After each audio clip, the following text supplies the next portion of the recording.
Today was White Ribbon Day here in Australia, and while it received some publicity, it was overshadowed by the Julia Gillard, Slater Gordon AWU saga. Pardon me while I yawn. White Ribbon Day is aimed at raising awareness of violence against women and looking at implementations of measures to address the issue.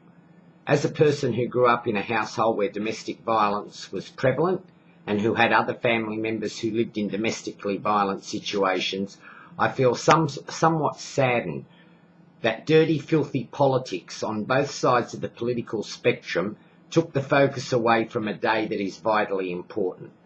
The fallout and continual distress caused to people who grow up in domestically violent situations can be catastrophic at worst, and at best it can be periodically debilitating. Yet the importance of the day was relegated to a less prominent position in the news by the mealy-mouthed actions of the acerbic Julie Bishop, the impromptu press conference by the Prime Minister Julia Gillard, who was only engaging in a tactical exercise in an endeavour to head off an awkward question time, the thankful silence of the bat-eared wonder Tony Abbott, who did not speak during question time, except in answer to condolence motions moved by the Prime Minister, and of course the usually laughable interjection by the Liberal Party's version of Joyce Main, the member for Mackellar Bronwyn Bishop. Pardon me. It may come as some surprise to the low-rent imbeciles on both sides of the House in Canberra that the Slater and Gordon AWU issue is really not as important as they think it is to the general populace, who, as the polls suggest, generally find them self-absorbed, ineffectual, and generally all tarred with the same brush, irrespective of the ilk to which they belong. Despite a press conference this morning telecast on Sky News at which the PM delivered a carefully crafted speech on the issue of violence against women in our society, and the Leader of the Opposition responded in like terms, it was White Ribbon Day all over and back to the bottom of the bucket for both sides of politics. Why? My guess is violence against women in a society where it is rampant is not particularly popular. Conversely, when the Royal Commission was announced into pedophilia, both sides were out with bells on, as the issue resonated, as it rightly should, with all and sundry. Having spent nearly all my childhood and adolescent years in rural and regional Australia, I was staggered at the level of domestic violence that prevailed, and much to my dismay, I have subsequently established many of my city-based female friends have suffered enormously at the hands of their former partners and spouses. Heck, I can remember a Gresford farmer, and I'm going to name him, John Richardson, attending a party of mine in another lifetime where I was still using vinyl records and was playing a series of K-Tel Dynamic Hits albums, and suddenly Helen Reddy came on singing I Am Woman. John fronted me up and demanded I turn it off or he would leave. I told him to piss off, so he did, and he left his partner behind into the bargain, her not knowing the conversation that had transpired between us. In 2012, violence against women in any civilised society is just unacceptable, for whatever reason and under whatever circumstance. And I don't give a continental what your background was like, what drugs you take, how much you drink, what religion you are, and what your cultural belief is. Real men do not assault women, nor do they use fear and intimidation as a weapon against women. It really is that simple. Men who hit women are simply no good. And if you don't agree with me, there's the middle finger. It really is that simple. For a very long time, parliamentarians on both sides of the spectrum have adopted a mugwump stance on this. It is fair to say that the general population and police have adopted a similar neutral stand on domestic violence, unless a body bag's involved.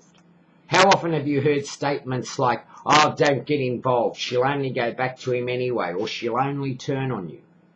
That is why refuges are full. That is why women are living in cars with kids. That is why a significant number of the homeless people in this country are women, because they had nowhere else to turn. And if you stop and think for a minute, why would women want to fess up to the fact that the men they love have bashed them, have intimidated them, have scared them shitless? Not many. That is why they walk into doors, fell over, and other such excuses are used to cover up what L'Oreal and Lancome can't, even if it's put on with a spatula. The outcomes for many children brought up in domestically violent situations are also not inconsequential, and one violent family can cause many years of cost to society through the flow-on effects. Numerous studies have shown domestic violence is far more likely to produce recidivist behaviour. The political chattering classes may well consider the AWU Slater-Gordon imbroglio as important, and on a matter of accountability for the Prime Minister, it probably is. But in reality, the only sufferers in this matter are the poor bloody dopes that pay their dues to the AWU, and my view is, more fool them. If they are not railing against their money being robbed by union officials, then there could be a message there for the coalition.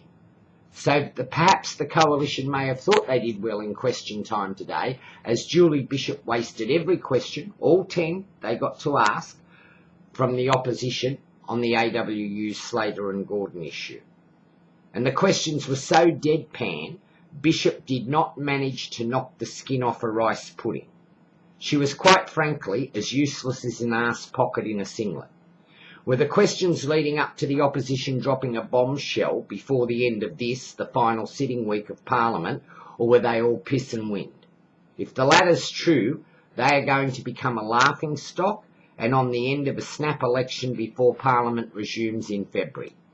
Apart from saving us the lacklustre negativity of Tony Abbott, who now dares not to question the Prime Minister on integrity issues because he's absolutely shit scared of another misogynist tirade and another YouTube hit she achieved from the last one, diddly squat, or in the Australian vernacular, SFA was achieved in the Parliament today. Michael Kroger and all the Liberal cronies can say, oh, well, there's questions to be answered, but what are the bloody questions?